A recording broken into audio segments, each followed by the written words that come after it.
அருட்பெரும் ஜோதி அருட்பெரும் ஜோதி தனி பெரும் கருணை அருட்பெரும் ஜோதி. எல்லா செயல் கூடும் என் ஆணை அம்பலத்தே, எல்லாம் வல்லான் தாளே ஏத்து. வாழ்க வையகம் வாழ்க வையகம் வாழ்க வளமுடன். குரு வாழ்க, குருவே துணை. அருட்பெரும் ஜோதி திரு அருள் பிரகாச வள்ளலார் ராமலிங்க சாமிகள் பாடி அருளச் செய்த திருவடி புகழ்ச்சி 40வது பாடல். தனி முதல் உமாபதி புரந்தகன் பசுபதி சுயம்பு மாதேவன் அமலன் அப்படின்னு வள்ளல் பெருமான் பாடக்கூடிய ஒரு அற்புதமான பாடல். இதனுடைய உரை விளக்கம்: தனி முதல் அண்ட வடிவுகளோடு அருட்பெரும் ஜோதியாயிருக்கும் கடவுள்தான் உண்மையில் உள்ளவர். அவர் ஒவ்வொரு முழு தன்மையோடுதான் ஒவ்வொரு மிக மிக சிறிய கூறானாலும் பூரண இயல்போடு அகநின்று விளங்கி கொண்டு இருக்கின்றார். ஆகையால் அந்த அகநிலையிலே இருந்து உணரும் போதுதான் இந்த ஒன்றான அகண்டபதி நிலை விளங்கும். இடமும் காலமும் புறநிலையின் தான் வேற்றுமை கொண்டு விளங்குகின்றது. வேறு வேறு இடங்களில் வேறு வேறு காலங்களில் வேறு வேறான கேந்திரங்களாக கொண்டு விளங்கும். ஒவ்வொருவரினுடைய உள்ளகத்தும் அவனாய் உன்னின்று மெய்யருள் ஞானத்தால் தன்னைத்தானே உணர்ந்த அத்தன்னையே குறிப்பிட்ட ஒருவனாயிருந்து தன்னையே அறிந்து கொள்ளவும் செய்கின்றான். இதனால் அத்தனி முதலே எக்காலத்தும் எவ்விடத்தும் மனிதரையும் தேவரையும் பிறரையும் மற்ற எப்பொருளையும் பிறவாவும் விளங்கி கொண்டிருக்கின்றது உண்மையாம். இதைத்தான் தனி பெரும் கருணை கடவுளினுடைய உண்மை விளக்க நிலையாகும். இதுவே சிவம் என்னும் ஒரு நிலையும் சிவம் என்னும் தெய்வ கற்பனாபதி உண்மையாகும். உமாபதி அருட்பெரும் பதியே நம் பகர வடிவ ஆன்ம பீடத்தில் தகர ஆச வடிவோடு இகர அருட்பிரணவ சக்தி வண்ணத்தோடு கூடி தீ என ஆகி பதி என விளங்கி கொண்டு உள்ளது உண்மையாகும்.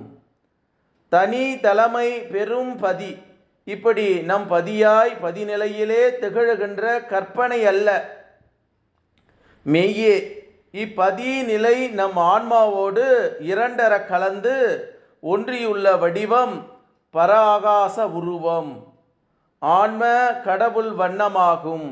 ஆன்மாவே ஆ உ அம் ஓம் என்னும் ஒரு சொல்லாய் இருத்தலின் பரம ஆகாச அகர கடவுள் வண்ணம் ஓம் கூட்டல் பதி ஆகி ஓம் அல்லது பதி அல்லது ஆ உ அம் ஆ பதி அல்லது ஊ கூட்டல் இம் கூட்டல் ஆ கூட்டல் ஆ பதிபதி உமாபதி என விளக்கம் காண்கிறோம்.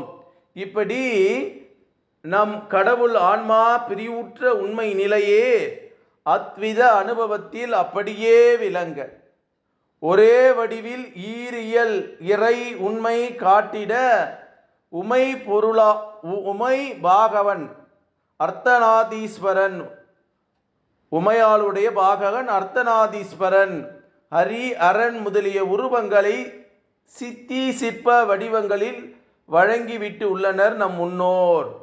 புரந்தகன் முப்புறங்களை எரித்தவன் மும்மல சகித ஆன்மாக்கள் ஒவ்வொன்றும் ஓம் ஆக உள்ளதா. இந்த ஓமில்தான் ஆ உ அம் இருப்பதை நாம் அறிவோம். அகரம் முழங்க பிரணவம் எனப்படும். ஆன்மா இன்றி உயிர் செயல்பட விரிவும் போது உடல் தோன்றி வளர்வதும் உயிர் ஒடுங்கும் போது உடல் அழிந்து ஒழிவதும் இருக்கின்றதாம். இந்த அகர உகர மகரங்களை காரண சூக்கும தூல உடல் சூழலுக்கு காரணமாம்.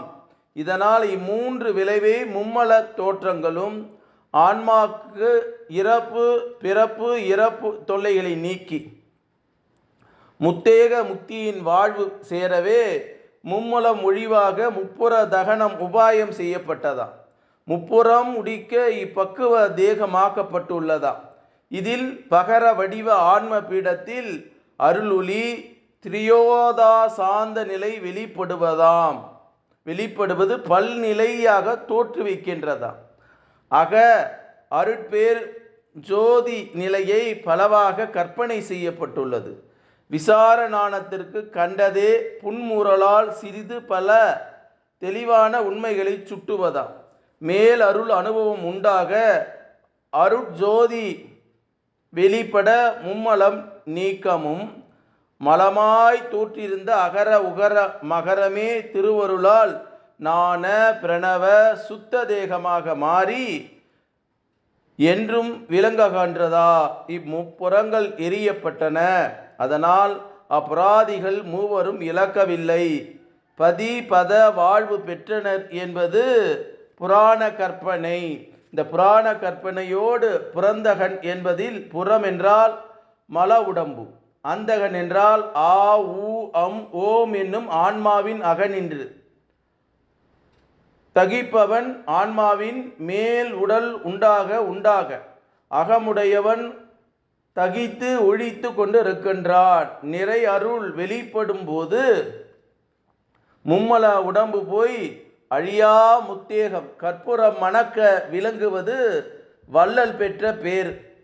ஓங்கார தாரகம் மந்திரமாய் ரூப ஆன்மாவை தராகரன் என்றும் ஓங்காரத்திலிருந்து காரியப்படும் அகர உகர மகரங்கள் வித்துவின் மாலில் தரரட்சகன் கமலரட்சகன் என்று மூன்று அசுரர்களை செய்யப்பட்ட கற்பனை எல்லாம் அருளாளன் பெரும் செயலால் உண்மையை கண்டு உய்வு பெற வேண்டியது அவன் திருவுள்ளமாம். பதியாகிய கடவுள் உண்மை நம்மிலே பதி ஆக பதிந்துள்ள உண்மையை நம் முன்னே சொல்லிட்டோம்.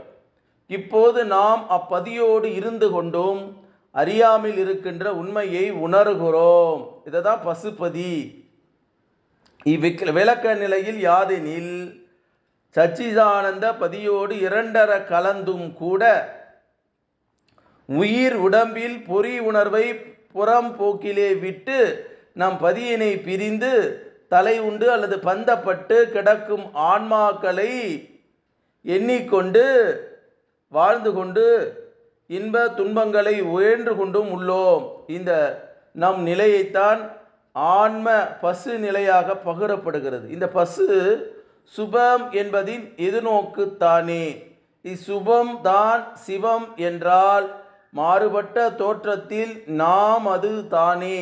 இப்படி ஆன்ம கடவுளின் ஒன்றுபட்ட ஈரியல் உண்மை இப்பசு பதியால் குறிக்கப்பட்டுள்ளதை உணர்த்துகின்றதாம்.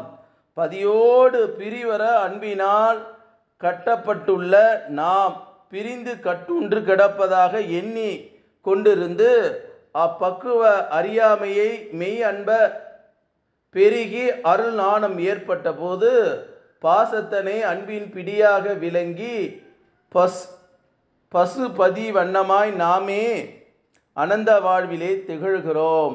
உண்மையை அறிந்து கடவுள் பெயரை மனிதனுக்கு சூட்டும் நாம் பசுபதி என்று வைக்கிறோம். பசு என்று மட்டும் வைப்பதில்லை.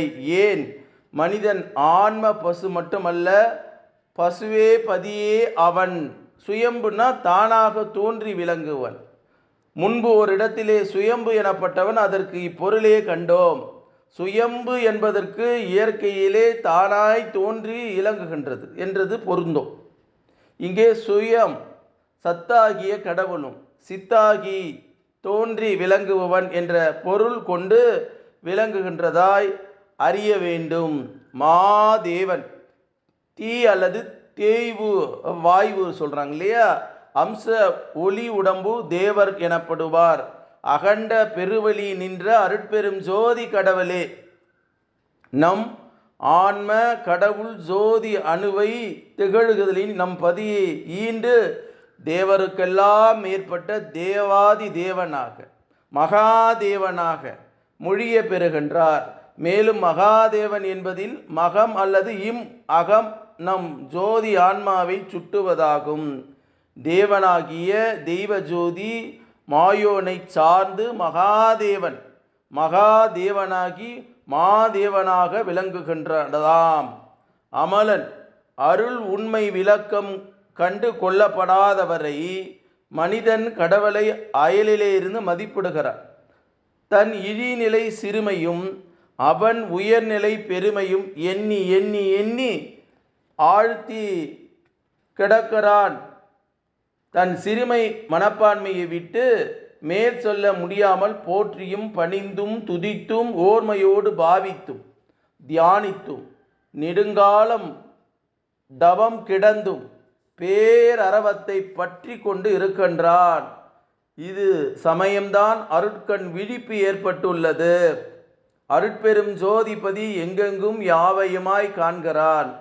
அது ஒன்றின்றி நானோ தானோ பிறரோ மற்றொன்றோ எதுவுமே எங்கினும் இல்லை என்பதை உள்ளபடி உணர்கிறான். அந்த பதிநிலையில் இருந்து கொண்டுதான் இவ்வளவும் காண்கிறான். இப்போது இதுவரை கடவுளை அறிய வேண்டியவனுக்கு அக்கடவுள் தன்னை விமலன் நிமலன் விமலன் அமலன் என்று அறிவித்தார் போலும். இவன் தன்னை மும்மல சகாதனாக கொண்டிருந்தாலும் அக்கடவுள் பதியை மலர்தனாக கொண்டு அப்படியே நிமலன் விமலன் அமலன் என பாவித்து வந்தான். ஆனால் கடவுள் அவர்களுக்கு உணர்த்தியதில் பொய்யில்லை, சூதுமில்லை, உண்மையை உரைத்தார். இருந்தும் அவர்களுக்கு பக்குவ குறைவால் உண்மையை புரிந்து கொள்ள தான் முடியாது போல் விட்டது என்பது இன்று அறியலாகின்றது. அருட்பேரணு அனுபவத்தால் அகப்பதியோடு அத்விதமாய் இருந்து கொண்டு அநேக வாழ்வு வாழ வாழ கடவுள் அனுபவம் உன்னின்று நிரம்புகின்றது.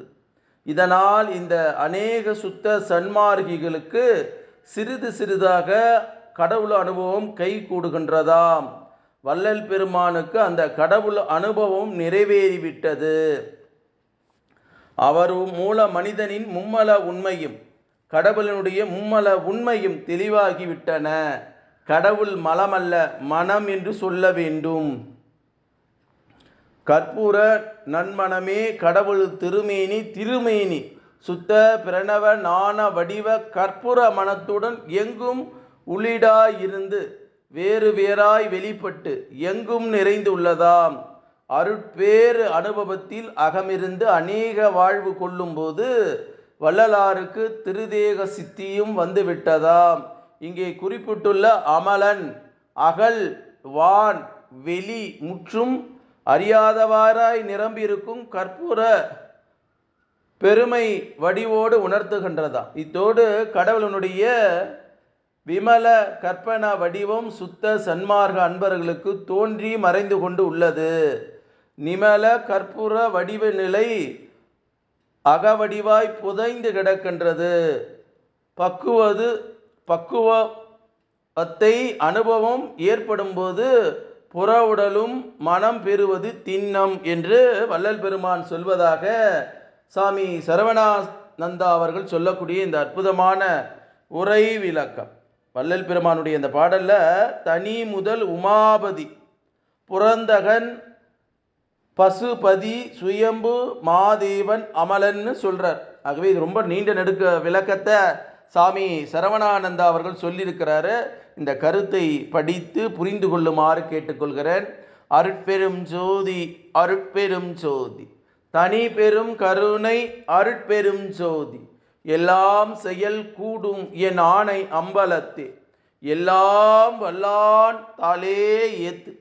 இன்று வருமோ நாளைக்கு வருமோ அல்லது மற்ற என்று வருமோ அறியேனும் கோவை துன்றுமலை வெம்மாயற்று வெளிக்குள் வெளிக்கடந்து சும்மா இருக்கும் சுகம் என்று பாடி அருளச் செய்த திரு அருள் பிரகாச வள்ளலார் ராமலிங்க சுவாமிகளின் திருவடியை தொட்டு வணங்கி எல்லா உயிர்களும் இன்புற்று வாழ்க வள்ளல் மலரடி வாழ்க வாழ்க, கொல்லா நெறி குவலமெல்லாம் மூங்குக என்று பாடி அருளச் செய்த திரு அருள் பிரகாச வள்ளலார் ராமலிங்க சுவாமிகளின் திருவடியை மீண்டும் மீண்டும் தொட்டு வணங்கி, இந்த பூமியிலே வாழக்கூடிய சித்தர்கள், ஞானிகள், மகான்கள், யோகிகள், ஜீவ முக்தர்களுடைய திருவடியை தொட்டு வணங்கி இறைநிலையோடு என் எண்ணத்தை கலக்க விட்டு உங்கள் அனைவரையும் மனதார நெஞ்சார வாழ்க வளமுடன், வாழ்க வளமுடன், வாழ்க வளமுடன் என்று வாழ்த்துகிறேன்.